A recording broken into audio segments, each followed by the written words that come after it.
बदलापूरमध्ये 2 लहान मुलींवर लैंगिक अत्याचार झाला. त्या घटनेनंतर अख्खा महाराष्ट्र आदरला.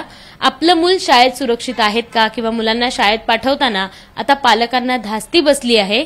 शाळेनं नेमकं काय करायला हवं किंवा पालकांनी आपल्या मुलांचं संगोपन नेमकं कशा पद्धतीनं करायला हवं, या सगळ्या प्रश्नांची उत्तरं शोधण्यासाठी मी आले आहे डॉक्टर ऋत्विक चॅटर्जी यांच्याकडे, जे बाल मानसोपचार तज्ज्ञ आहे. सर, अशा घटना वाढताना दिसत आहेत. पालकांना धास्ती बसलेली दिसते. पालकांना नेमकं काय सांगाल, हे सगळे प्रकरण नेमकी कशी हाताळायची? मॅडम, पहिला तर हा गोष्टी आहे की आजकाल हा प्रश्न खूप जास्त झाला आहे आणि खूप लोकांमध्ये होत आहे. आम्ही रिसेंट स्टडीजमध्ये बघितलं आहे की इंडियामध्ये ऑलमोस्ट 20% ज्या मुली होती आणि ऑलमोस्ट 17% ज्या मुलं होत आहे, त्यामध्ये असा प्रॉब्लेम होऊ शकता, म्हणजे त्याच्यासोबत असा होऊ शकता. आणि एक ज्या गोष्टी आहे की दिल्ली किंवा राजस्थानमध्ये 50% मुलामुलीमध्ये असा होत आहे. एक गोष्टी ज्या मिळाल्या आहे की खूप टाईम ना कोणी माणूसच्या एक जबाबदारीमध्ये होत आहे, रिस्पॉन्सिबिलिटी ज्या होत आहे त्या माणूस जास्त करत आहे असं, आणि हा स्थिती इंडियामध्ये जास्त आहे. तर आम्हाला ज्या बघायच्या लागणार आहे 2-3 गोष्टी आहे. पहिला गोष्टी ज्या आहे की ज्या पालकांना आहे तो त्याच्या मुलामुलीसोबत रोज बोलतोय की नाही, कारण आजकाल हा खूप झाला आहे की सगळं बिझी होत आहे, जास्त लोकांच्यासोबत बोलतो नाही आहे. आई वडील जे आहे मुलामुलीसोबत बोलतो नाही आहे. तर खूप टाईम ना ज्या टाईम असा काही घटना होत आहे त्याच्यानंतर मुलाला माहिती नाही होता की मी कसा बोलू, काय बोलू. तर मला दिसतं आहे की त्यामध्ये थोडा जास्त चिडचिडपण झालेला आहे किंवा तो जास्त राग दाखवतो, रडतोय, झोपतो नाही आहे. हा सगळं कधी दिसतं आहे ना, तर आम्हाला विचारायचं लागतं आहे. तो खूप पेरेंट्सच्या आहे हा सगळं नाही करताय. तो एक गोष्टी ज्या आहे तो आहे. सेकंड गोष्टी ज्या आहे की हा स्थिती स्पेशली बदलापूरमध्ये ज्या झाला होता त्यामध्ये एक मुली 3 वर्षाची होती, एक मुली 4 वर्षाची होती. तर आम्ही ज्या बघितलं आहे की हा 3-4 वर्षाच्या मुलामुली आहे तिचा समज खूप चांगला नाही होत आहे, आणि तो आम्ही युजली वल्नरेबल पॉप्युलेशन बोलतो आहे. आणि त्यासाठी पॉक्सो ॲक्ट स्पेशली बोलतो आहे की आम्हाला लक्षात ठेवायच्या लागणार आहे. पण आम्ही स्कूलमध्ये आणि ज्या प्री स्कूल्समध्ये आहे तिकडे चांगला सिक्युरिटी नाही ठेवला किंवा चांगला सुपरविजन नाही घेतला तर हा घटनाच्या व्हायचा चान्स खूप जास्त होत आहे. पण आता असे प्रश्न निर्माण होत आहेत की दोन्ही पालक म्हणजे आई आणि वडील यांचा मुलांसोबतचा संवाद कुठेतरी कमी झाला आहे. जरी मुलगा लहान असला तरी बारीक बारीक गोष्टी पालकांपर्यंत येऊन सांगणं हे मुलांचं कमी दिसतंय. यात नेमकी कोणाची चूक तुम्हाला वाटते? पालक मुलांना वेळ देत नाही की मुलं आता इतके वास्ट होत आहेत की ते पालकांना काही सांगू शकत नाहीये? मला वाटतंय दोघं जास्त बिझी झाले आहे. मी ज्या टाइम छोटा होता त्या टाइम आमच्याकडे खूप टाइम होता, तो आम्ही खूप वेगळ्या गोष्टी करता होता. पण आजकाल काय की खूप मुलामुली मोस्टली फोनवर, टॅबवर, कम्प्युटरवर टाइम घेतोय. आणि सेकंड ज्या गोष्टी आहे की पालक जे आहे तो पण थोडा जास्त बिझी झालो आहे.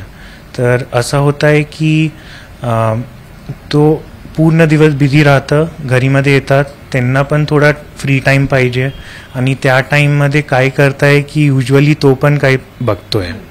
तो आम्हाला ज्या मेन करायच्या लागतं आहे ॲक्च्युली ॲज आम्ही बालकला बघतो तर आम्ही हा पण बोलतोय की तुम्ही असा करा की ॲटलिस्ट दिवसमध्ये अर्धा तास किंवा होऊ शकता तर 1 तास तुम्ही मुलामुलीसोबत बसा, पूर्ण दिवस काय झालेलं आहे तो सगळं विचारा.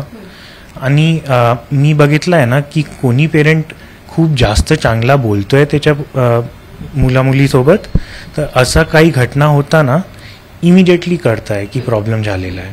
इथे ज्या झालेला होता तिथे टाईम लागलं, असा नाही सांगायचा नाही होता.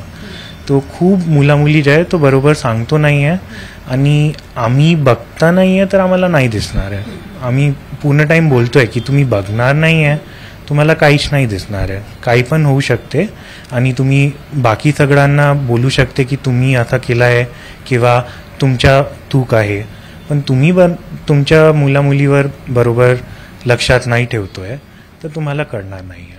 मग पालकांनी आता मुलांकडे जास्त लक्ष देणं गरजेचं आहे असं म्हणणं आहे तुमचं? नक्की असं आहे. 2-3 गोष्टी आहे. एक जे आहे की पालकांनी मुलीसोबत जास्त बोलायचं आहे, जास्त लक्षात ठेवायचं आहे.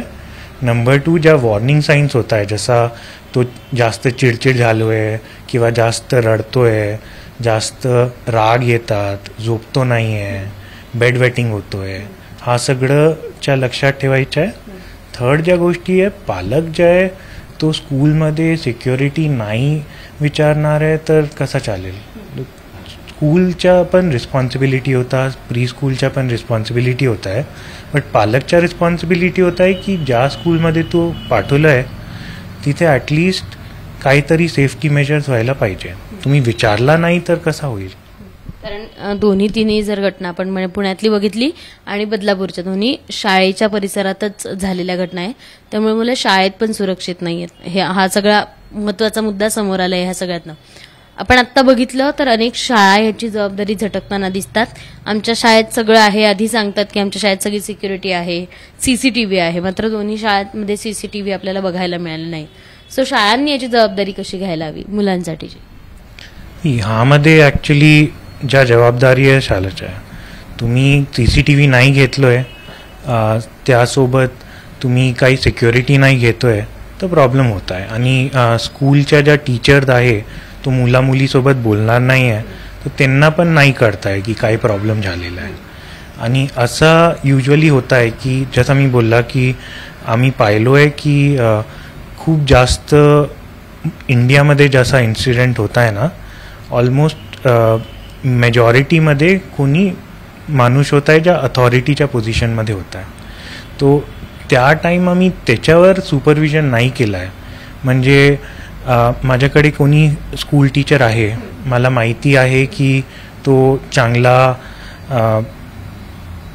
कसा सांगू, चांगला असा नाही आहे, सॉरी हां, चांगला बोलत नाही आहे.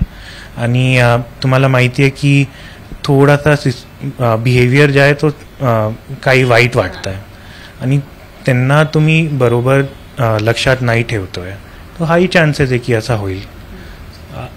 असा पण होऊ शकते की कोणी खूप चांगला माणूस आहे आणि तुम्हाला माहिती नाही की काही आहे आणि तुम्ही सगळ्यांना सांगतो की तो खूप छान आहे, काही प्रॉब्लेम नाही आहे, पण त्यांच्या डोक्यामध्ये काय चालू आहे तुम्हाला नाही माहिती.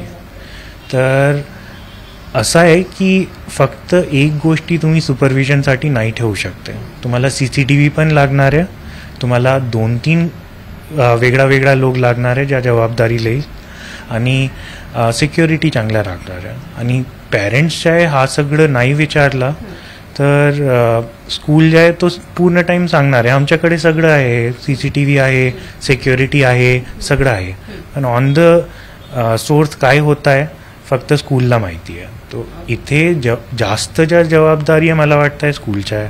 सेकंड ज्या गोष्टी आहे की मला वाटतं आहे की गुड टच आणि बॅड टचच्या ज्या आम्ही शिकतो तो आम्ही युजली थोडा हायर स्टँडर्ड्समध्ये बोलतो आहे, 2nd स्टँडर्ड 3rd स्टँडर्डच्या नंतर.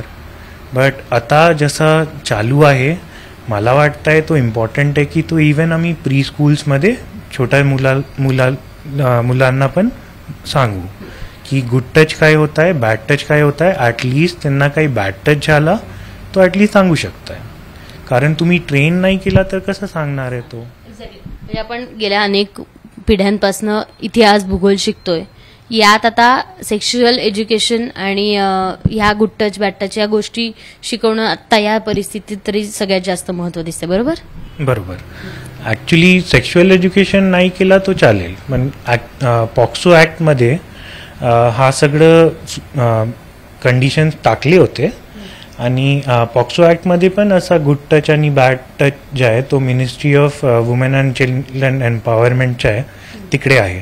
त्या सोडून एक पॉक्सो बॉक्स करून ऑनलाईन सर्व्हिस आहे जिथे तुम्ही अनॉनिमसली टाकू शकता की कोणाच्यासोबत काही घटना झाल्या आहेत तो लोकांना हा माहिती पाहिजे. तो काही कोणाला काही वाटतं पण आहे ॲटलिस्ट तुम्ही रिपोर्ट करा आणि कोणी येणार आहे आणि चेक करणार आहे. पण तुम्ही रिपोर्ट नाही केला तर प्रॉब्लेम होत आहे. आणि हा प्रॉब्लेम एक आणखी आहे की स्कूलमध्ये काही घटना होत आहे ना तो स्कूलच्या ज्या टीचर्स किंवा प्रिन्सिपल आहे तो युजली प्रोटेक्ट करताय त्यांना आणि तो व्हायला नाही पाहिजे. पॉक्सो ॲक्ट जे आहे दॅट इज व्हेरी क्लिअर की आम्हाला हा थोडा पण नाही पाहिजे. Thank you sir. साधारण मुलांनी पालकांसोबत आणि पालकांनी मुलांसोबत एक हेल्दी कॉन्व्हर्सेशन ठेवणं आत्ता महत्त्वाचं आहे. मुलांनी बारीक बारीक गोष्ट आपल्यापर्यंत येऊन कसं सांगेल याकडे पालकांनी लक्ष देणं गरजेचं आहे. आणि सगळ्यात महत्त्वाचं म्हणजे जसं इतिहास भूगोल अनेक वर्षांपासून आपण शिकत आलोय तसं गुड टच बॅड टच किंवा काय चांगलं काय खोटं किंवा खराब आहे हे मुलांना समजावून सांगणं शाळेपासून याची सुरुवात होणं आता गरजेची आहे. कॅमेरामन राजेश बिडकरसह शिवानी पांढरे, एबीपी माझा, पुणे. एबीपी माझा, उघडा डोळे बघा नीट.